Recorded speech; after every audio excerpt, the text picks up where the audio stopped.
Hello mga mima sir, a day in my life being a small business owner. Ito nga pala yung second day ng papromo namin na free kimchi. Maaga kaming umalis ng bahay dahil may dadaanan pa kami bago magpunta sa store. May ilang ingredients na bibilihin lang dito si daddy. At pagkatapos naman ay dumiretso na kami dito sa store. Ayan nga, wala pang diners as you can see, pero may mga orders na ready for pick up. Until up to today, malaking factor pa rin ang online order sa amin mga mima sir. Akala namin ni daddy before na kapag nagkaroon na kami ng physical store ay wala na ganong o-order online. Which is wrong dahil may mga pagkakataon na mas malakas ang online orders namin kaysa sa mga nagda-dine-in. Especially kapag maulan or kaya may mga okasyon, piyesta o kaya merong mga long weekend, ganyan. Yung iba kaya gusto for take out or for delivery kasi yung ibang family members nila ay nakakatikim din ng mga products namin. And this time mga mima sir ay puno na ulit ang aming dining area. Dun sa mga hindi nakahabol kahapon ng free kimchi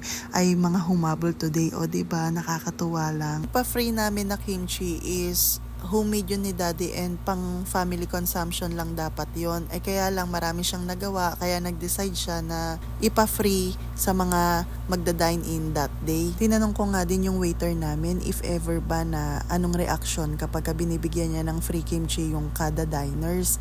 Ang sabi niya natutuwa nga daw at minsan nga yun pa nga yung una nilang kinokonsume. Always remember mga mima sir, the best advertising is done by satisfied customers. Ayun lang, thank you for watching. Follow for more.